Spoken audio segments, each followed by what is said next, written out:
nació Eva.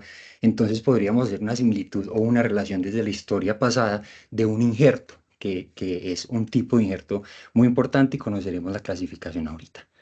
También podemos hablar de los hermanos Cosme y Damián, que fueron santificados y patronos de los médicos, a quienes se les atribuye el reemplazo de una extremidad afectada por cáncer de un soldado.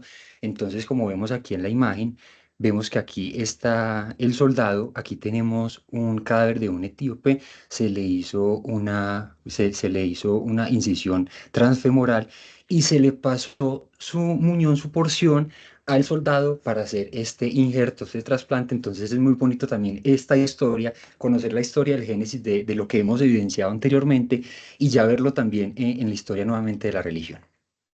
Y ahora vamos a hablar de un suceso muy importante. Fue en 1984. Si ustedes ven ahí, tienen una bebé y tenemos a la mamá. Ella es Stephanie Faith, conocida como Baby Faith, que nació 3 semanas antes de lo previsto y fue diagnosticada con síndrome de corazón izquierdo hipoplásico. Esto es 100% letal.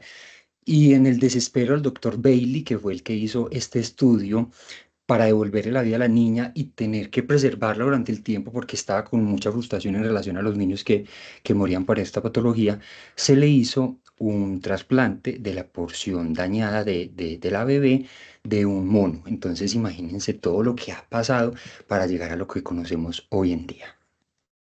Entonces, tenemos a estos personajes muy importantes a través de la historia. Baronio hace más de 200 años, Revendi en 1869, Lawson 1871, Ollier 1872, Tears o 1874, que describieron los primeros injertos que conocemos hoy en día. Entonces, hace más de 200 años el primer injerto de piel se hizo en corderos. Entonces, este actor de la medicina, Baronio, describió estos injertos en cordero y él quiso ir mucho más allá. Entonces dijo, voy a tomar los injertos de los animales y los voy a pasar a los seres humanos. Lamentablemente en su momento por protocolos de bioseguridad y por lo que tenían en esa era, pues no se logró, pero empezó esa mística y esa magia y esta arte de hacer injertos de piel. En 1869 se logró la curación de heridas granuladas por la aplicación de pequeños trozos de epidermis. Entonces, aproximadamente de 2 a 3 milímetros se aplicaban esos injertos que se les llamó injertos en pellizco y básicamente sí se logró hacer una buena clasificación exitosa del mismo. En 1871 se describió el uso exitoso de un injerto de piel total. Ahorita vamos a hablar de las clasificaciones.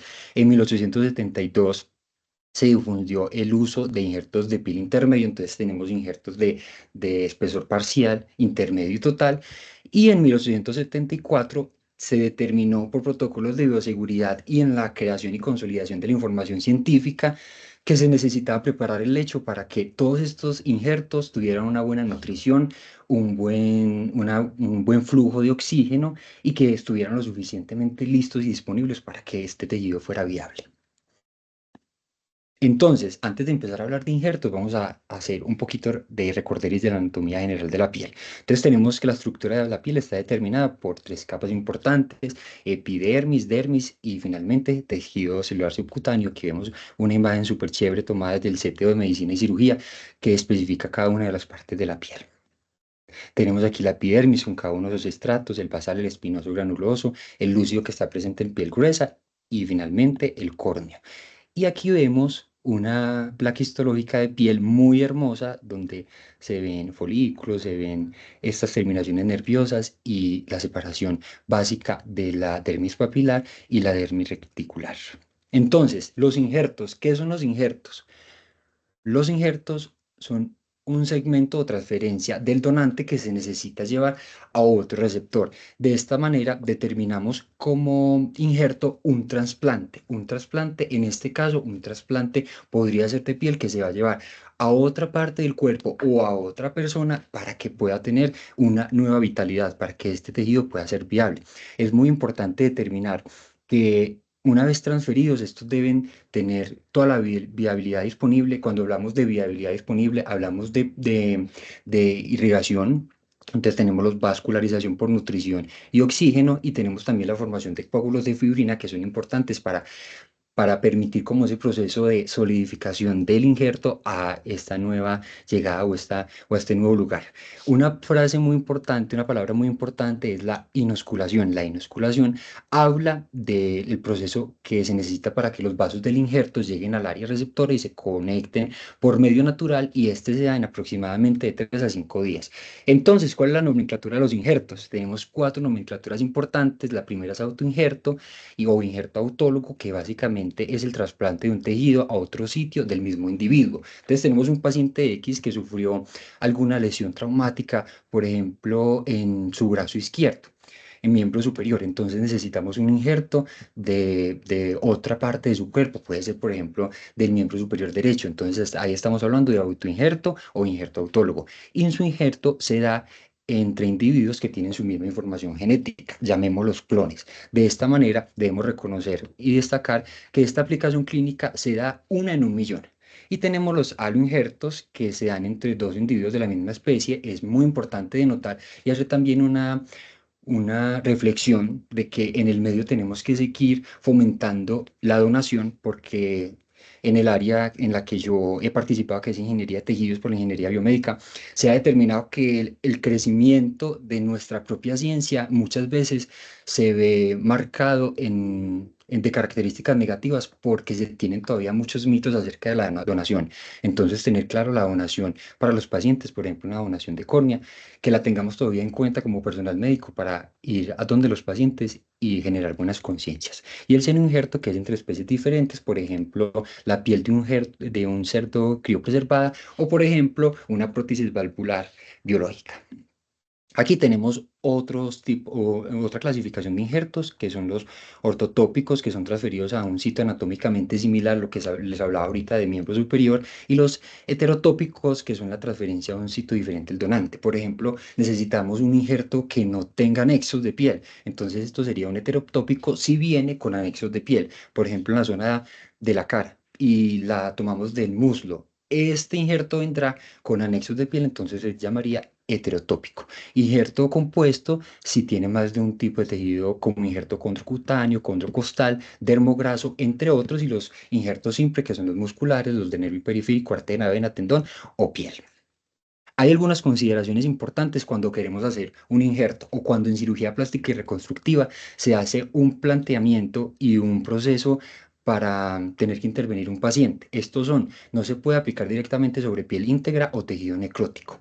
Cuando nosotros hablamos de esta primera parte, es que tenemos que tener el lecho es donde se va a recibir este injerto, con las condiciones necesarias e importantes, ideales para que llegue ese tejido. Entonces, por ejemplo, un hueso sin periósteo, un tendón, un cartílago auricular expuesto no sería ideal. Lamentablemente, este tejido llegaría sin una buena irrigación, sin una buena vasculatura, y el tejido finalmente estaría necrótico. Entonces, un tejido necrótico, un tejido dañado, no es viable para injerto. A excepción de los injertos de piel, todo injerto debe estar cubierto por tejidos para su integración. Es muy importante determinar que la exposición al aire o falta de cobertura cutánea termina en la pérdida del injerto o en la infección. Entonces es muy importante determinar que los injertos que no sean de piel deben estar cubiertos y protegidos del aire. Los cuidados especiales e inmovilización durante la fase de integración son muy importantes para que no hayan procesos de inoculación por microorganismos. Entonces el paciente debe estar tranquilo, debe estar protegido y debe tener como las condiciones óptimas para la rehabilitación de esta nueva parte, de este injerto, para que todo se dé de una buena manera. El autoinjerto y la morbilidad del área donante. ¿Qué pasa? Cuando nosotros tenemos el planteamiento de una cirugía de injertos, tenemos entonces el área donante y el área receptora, que sería el lecho. Cuando vamos a hacer cuando vamos a extraer la parte del área donante, tenemos que tener en cuenta que, por ejemplo, una porción total de piel, entonces retiramos esa porción de piel y ahí va a faltar algo. O, por ejemplo, hacemos un injerto de nervio, entonces la función del nervio, que en ese momento era sensibilizar la zona, pues ya no va a estar. Entonces, concientizar a nuestros pacientes de que se va a hacer el uso de esa área donante y que va a perder un poquito su función y va a tener morbilidades, es un punto muy importante para destacar. La infección y las contraindicaciones del uso de injertos. Como les dije ahorita, una infección que desvascularice el tejido ya no es viable. Y finalmente, los injertos y alinjertos necesitan protocolos de bioseguridad. Muchas veces las personas piensan que los estudios de in vitro, in vivo, son animales que estaban en las zonas del campo y se toman y entonces esto va a ser lo que se va a hacer, por ejemplo, en una cirugía cardiovascular cuando se hace intercambio de prótesis valvular. No, nosotros necesitamos hacer un banco de tejidos necesarios con las características importantes y únicas para que los injertos y alinjertos tengas todos los protocolos de bioseguridad y estén avalados y sean seguros para nuestros pacientes. Aquí tenemos las clasificaciones de los injertos más utilizados, que son los injertos de piel. Entonces, nosotros mencionamos ahorita que teníamos el parcial, el intermedio y el total. Y hablamos de las partes de la piel, que sería epidermis y dermis. Los parciales a totales van desde su grado de dificultad. Entonces, el parcial es epidermis, en algunos casos la dermis papilar. Entonces, tenemos la epidermis, la dermis y el tejido celular subcutáneo. Esa parte de la epidermis que vamos a retirar con un poquito de la dermis papilar va a ser el área donante que vamos a afectar y que se va a llevar al lecho receptor. ¿Cómo son las características del espesor de piel parcial? Son delgados, translúcidos, son cáscaras parecidos a las cáscaras de una uva, entonces es muy bonito porque ustedes le quitan la cáscara a la uva y es similar a este espesor de piel parcial. Crece por epitelización y se puede utilizar dermátomo o cuchilla, entonces especialmente se utiliza para pacientes quemados. Tenemos el intermedio, que básicamente conserva algo de elasticidad. También está la parte de la epidermis, pero un poquito más profunda, puede llegar a la dermis reticular. Menos cambios de coloración, moderada retracción y algunos anexos. En el primero no tenemos anexos en el parcial. Y finalmente, el de piel total, toda la piel hasta el plano de la grasa se retira. Aquí tenemos el cierre primario por medio de suturas y tenemos también epitelización, pero la capa de la epidermis está perdida también la dermis y llegamos hasta el plano de la grasa. Entonces aquí hay menos cambios coloros, buena elasticidad, pero tenemos un contra y es que en piel total tenemos pequeñas cantidades de limitaciones por las áreas donantes. Entonces básicamente este es un cuadro súper bueno y súper importante que se puede utilizar a la hora de pensar en un injerto. Entonces vamos a ver aquí qué tenemos. En la imagen A tenemos un área cruenta, es traumática, la tenemos en cara anterior del cuello del pie, que vamos a analizar ahorita en las caracterizaciones de qué se puede hacer y cómo podemos clasificar un injerto que esté bien. Vamos a ver la zona. Entonces vamos a analizar. ¿Tiene una exposición tendinosa, articular u ósea? No, no la tiene, súper bien. ¿Se ve bien vascularizado? Súper bien. ¿Tiene tejido necrótico? No. Entonces, este paciente cuenta con las características especiales para tener un buen lecho capilar para que ese injerto de área donante esté bien. En la imagen B tenemos el área donante, entonces aquí tenemos el espesor de piel total. Si ustedes ven, aquí tenemos el tejido graso y las flechas señalan la porción que se retiró. Finalmente se da un cierre primario por, por el área donante y esta finalmente es el paciente ya recuperado con su injerto. Aquí tenemos una imagen con un pie nuevamente, pero lamentablemente este tejido sí tiene exposición de hueso, de tendón y articular. Y lamentablemente el tejido ya se encuentra necrótico, entonces no es viable. ¿Qué pasa con este paciente? Se le hizo un colgajo de zona de no apoyo plantar medial. Entonces se retiró esa parte de ahí, se hizo el corte por colgajo, el colgajo se subió hacia la cara anterior del cuello del pie y finalmente se recubrió ese injerto que se posibilitó al principio después de organizar la zona vascular y finalmente el paciente tuvo un buen injerto y un colgajo en cirugía plástica y reconstructiva. Aquí tenemos otro ejemplo súper importante. Vamos a analizar nuevamente, no hay exposición tendinosa, articular u ósea. Aquí tenemos que la zona del lecho vascular está bien, o sea que se preserva la zona vascular para que se hayan los brotes capilares vasculares. Hay un corte tangencial en cuchilla en el muslo, aquí en la zona B. Miren que se hace un corte tangencial. Aquí diríamos que sería parcial, o sea, epidermis con un poco de dermis papilar y se hace la protección de la zona y finalmente este es el resultado del injerto.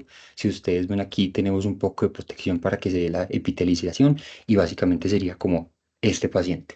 Tenemos otros tipos de injertos, tenemos el injerto de grasa que ha tenido mucho furor por las liposucciones, entonces se utiliza esa grasa de liposucciones finalmente para que se puedan utilizar en otros lugares del cuerpo humano, entonces se utilizarían en relleno de cicatrices, zonas deprimidas, rejuvenecimiento de la cara y aumento de glúteos. Aquí ya les traigo un ejemplo muy bonito y muy importante de una paciente que se le hizo mastectomía bilateral porque tuvo cáncer, cáncer de mama, y finalmente se hizo un injerto de grasa y miren cómo terminó de bonita la reconstrucción de esta paciente.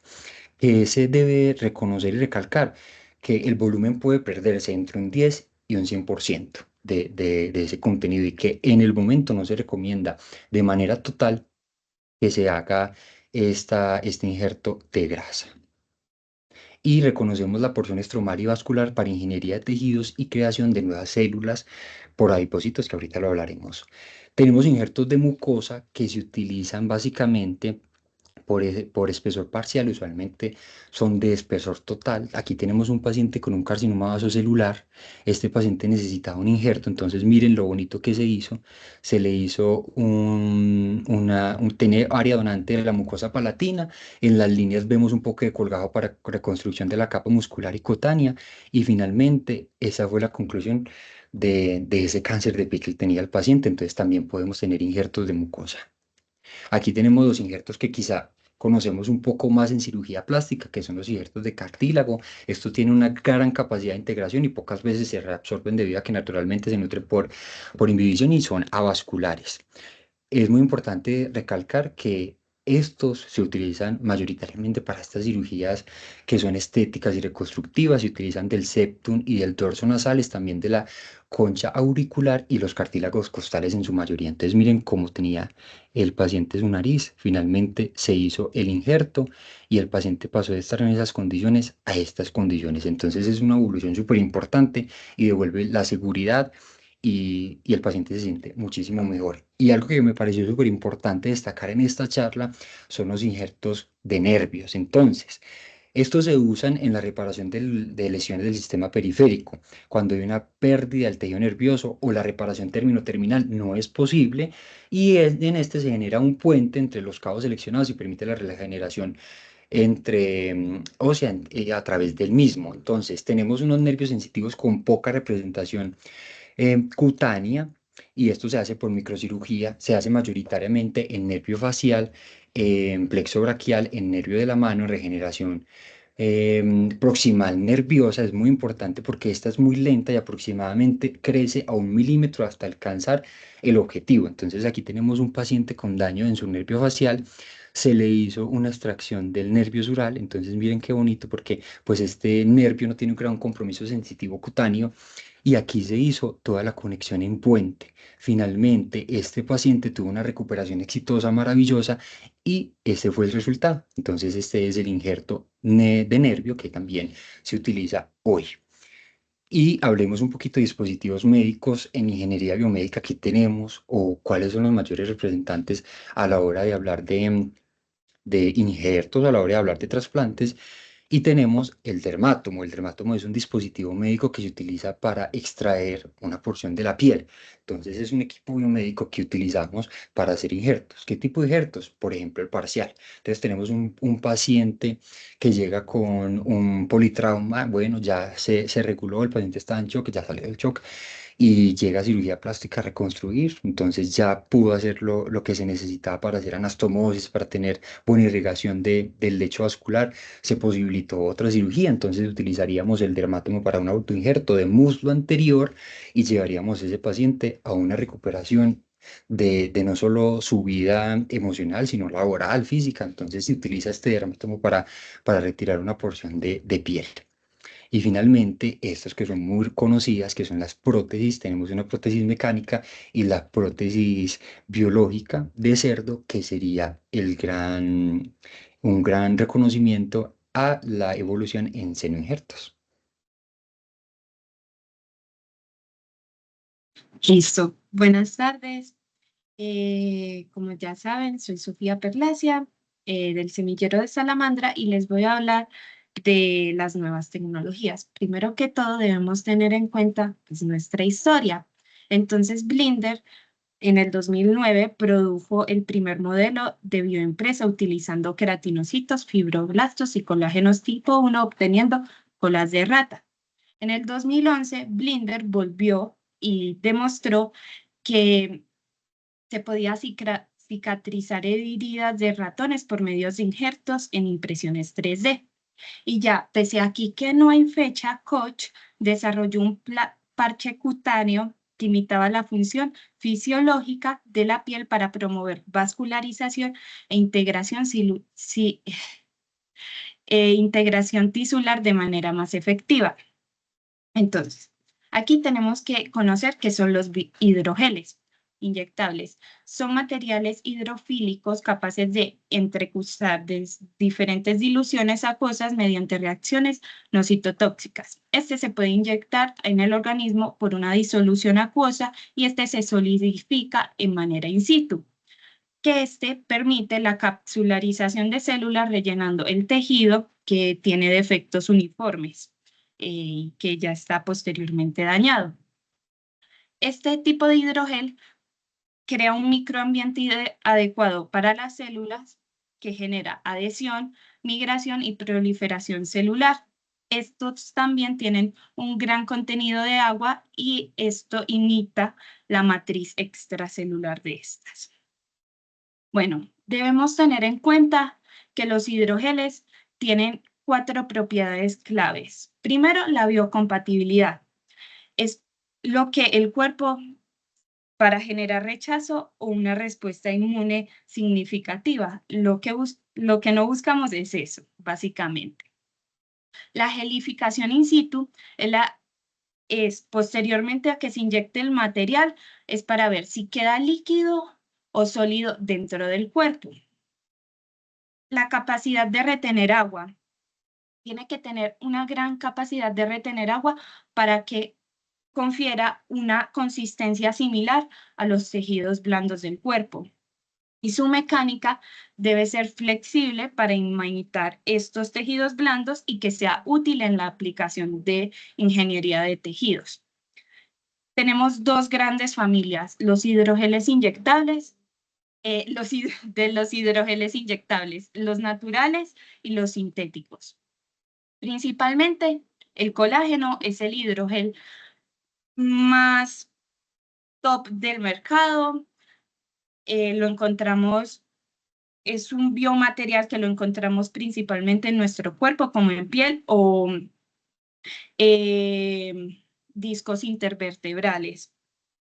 Este tiene unas propiedades muy deseables, como la elasticidad, y proporciona una gran capacidad de adhesión celular y proliferación. Lo malo de este es que a pesar que nosotros mismos tenemos colágeno en nuestro cuerpo, al inyectarlo genera una respuesta inmune bastante fuerte.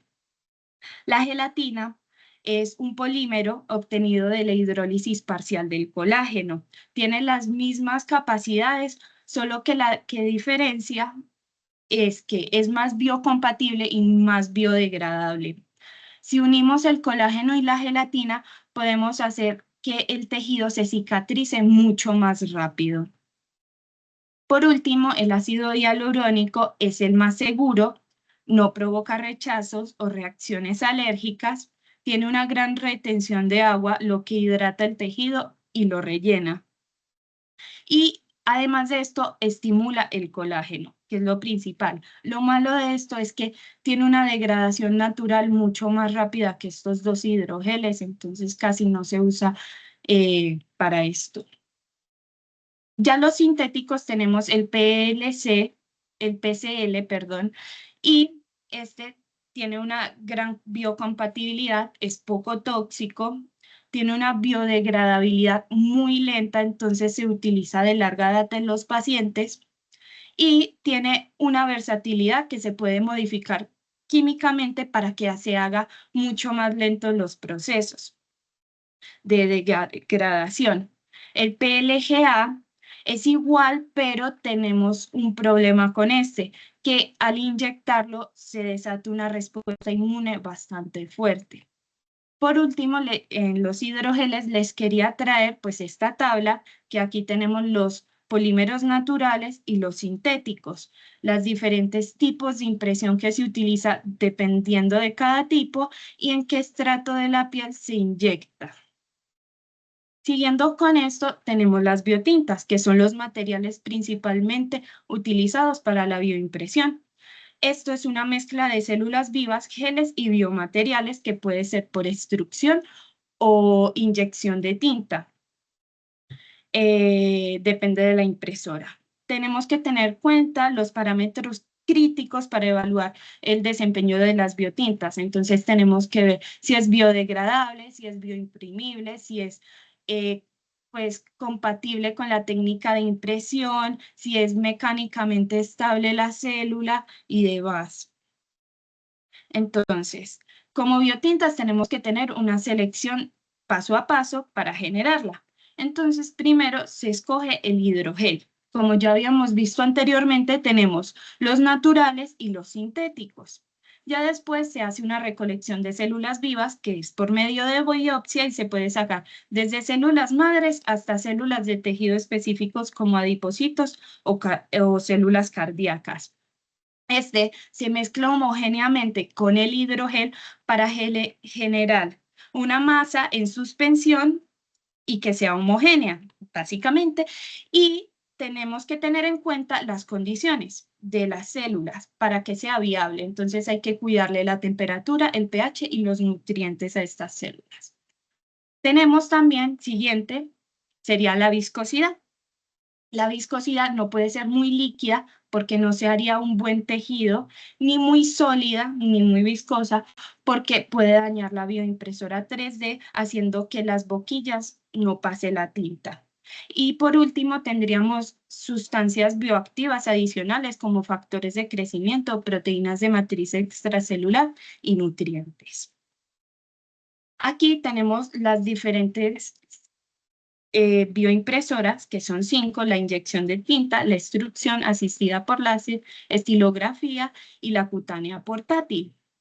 Entonces, en la destrucción es un hardware mecánico que lo que hace es extruir tinta por la boquilla y al extruir tinta no sería en forma de gota, sino en forma perlada aquí, formando las diferentes capas. Lo bueno de esta bioimpresora es que tiene propiedades, alta capacidad de manejar propiedades viscoelásticas, densidades estructurales y mecanismos de reticulación adaptativos. Ya en la inyección de tinta, estas son muy rápidas y asequibles, pero tiene una limitación porque puede dañar la viabilidad de la célula y provocar daños en la impresión. Como ya había hablado, estas son muy factibles a que si es muy viscosa la biotinta, se puede dañar la boquilla de esta y pues dañamos la impresora 3D. También esta bioimpresora lo que dice es que genera formación de vasos sanguíneos, es mejor para la cicatrización de tejido y regeneración tisular. En esta imagen lo que les quiero mostrar es que tenemos un paciente en decúbito supino, que esto es una bioimpresora, se hace un proceso in vivo que se inyecta directamente donde el paciente. Aquí tenemos ya la bioimpresora, pues este es el modelo escala. Ya tenemos aquí la bioimpresora, son 8 boquillas de 260 micrómetros.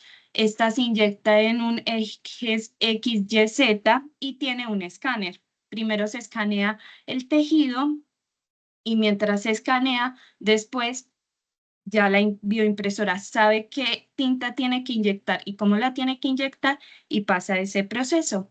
Aquí sería el software que se identifica el tamaño del tejido y todas pues las estructuras y se va imprimiendo. Y por último, tenemos acá la parte de deposición de células que pues acá nos muestra dónde se depositaron las células en el plano. La bioimpresión asistida por láser consta de las 3 capas, que es la capa de absorción de energía, la cinta del donante y la de biotinta. Se generan gotas de biotinta por unas burbujas de alta presión en la capa del donante, esto es por medio del láser. Ya después tenemos la de esterolitografía, que se usa una luz de reticulación capa por capa de las biotintas sensibles a la luz de los reservorios. La estilografía puede reducir el tiempo de fabricación de las estructuras 3D porque puede polimerizar el plano dimensional y aplicarlas capa por capa. Básicamente lo que quiere decir es que la impresora utiliza un rayo UV que al ser expuesta la biotinta por luz se solidifica y las partes que no tienen la luz se vuelven líquidas y se hace un proceso capa por capa hasta tener el tejido. Y ya por último de las bioimpresoras tenemos la portátil, que es, pues básicamente permite al médico colocar directamente la impresora y que se imprima capa por capa. Esto ayuda a que sea más precisa en las regiones dañadas o enfermas. Este se implementa para quemaduras y heridas crónicas. Y esta bioimpresora promete básicamente la vascularización, la mejora en vascularización y construcción de tejidos cutáneos. Por último, debemos tener en cuenta que es in vitro e in vivo. In vitro es que tenemos la impresora 3D y generamos el tejido y lo ponemos directamente donde el paciente. E in vivo es que, como en las imágenes que ya había mostrado anteriormente, esta sería in vivo porque se inyecta directamente donde el paciente en tiempo real, y en esta otra que también.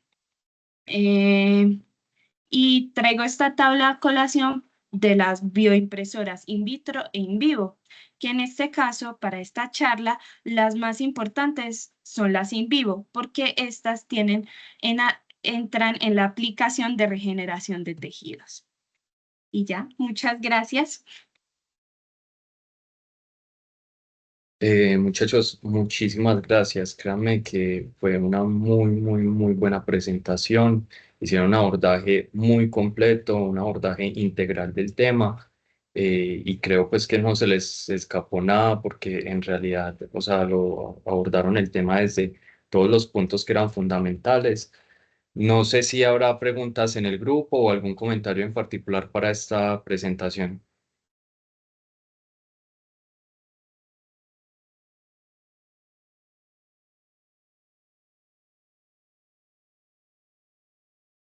No, todo está súper claro. Muchas gracias. Bueno, tenemos a la doctora Julieta que está levantando la mano. Doctora, le cedo la palabra. Buenos días, muchas gracias. Jóvenes, quería como preguntarle a Juan Sebastián inicialmente con respecto a lo que es matriz extracelular. En la parte de injertos es cuando hablamos pues de injertos, pero no necesariamente pues de donante vivo, donante cadavérico, en esa parte que de lo que estuvo buscando, que encontró importante sobre la parte de las matrices extracelulares con el objeto pues de mejorar esa, digamos, recuperación de tejidos. Y a Sofi, pues preguntarle si dentro de ese proceso de esa impresión, bioimpresión, ese desarrollo en cuanto a las matrices celulares que hay de importante de pronto desde la bioimpresión, o sea, que hallazgos tienen importantes como para aportar, porque es casi que claro que dentro de la matriz extracelular se generan toda la parte de señalización que favorece pues como el mejor desarrollo o por lo menos recuperación de los tejidos. Gracias.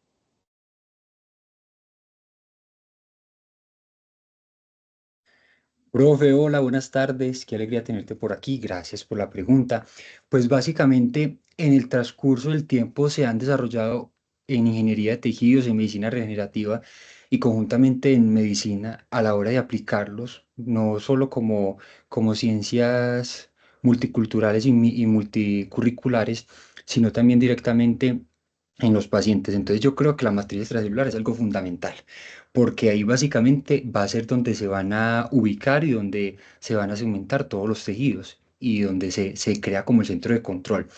Cuando yo estaba haciendo el énfasis, nosotros hicimos un cultivo de cemento óseo, entonces es muy bonito ver el proceso con el cual empieza a solidificarse de alguna u otra manera en los pozos esa matriz que nosotros estamos creando artificialmente y luego cómo llega y se relaciona con el tejido. Entonces yo creo que en ese orden de ideas, según tu pregunta y según lo que tú me dices, las matrices extracelulares están todavía como en esa constante evolución, en esa constante como inclusión de lo que se está notando hoy en día, porque a pesar de que somos un país tercermundista y estamos evolucionando, y pues ya países como Estados Unidos, China, tienen un crecimiento mucho más importante. Justamente aquí en injertos, lo que hablamos nosotros es directamente de la piel ya lista y preparada.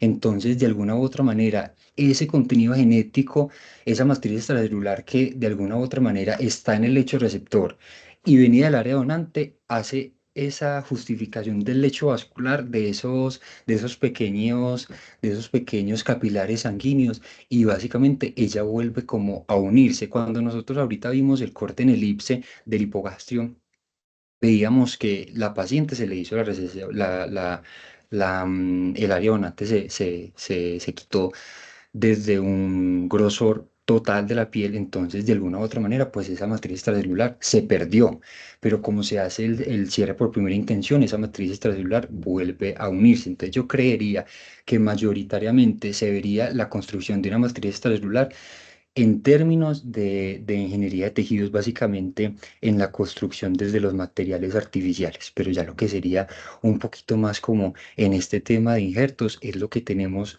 en los pacientes con autoinjerto, isoinjertos, los sin injertos, y ya poco a poco ir avanzando un poquito más en todos estos componentes que tenemos en reconstrucción, por ejemplo, adipocitos que nos sirven para este origen de nuevas células, las células multipotenciales, totipotenciales, pluripotenciales, y ya organizar de alguna u otra manera más en la epidermis y en la dermis, como ese tejido fijo de construcción de la solidificación de esa telaraña de redes biológica de lo que es la matriz extracelular.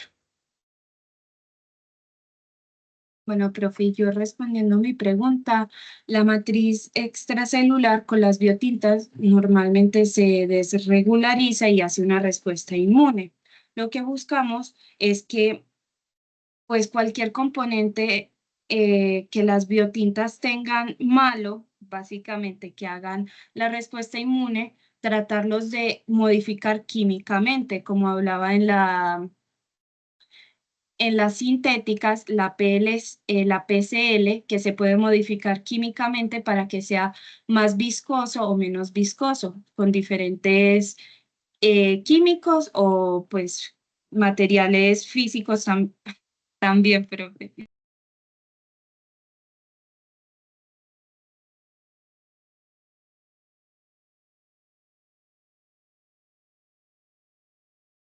Bueno, gracias.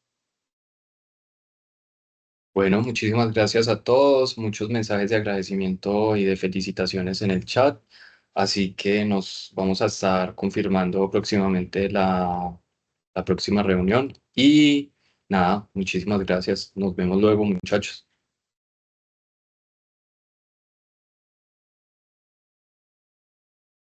Muchas gracias. José, muchas gracias. Hasta luego.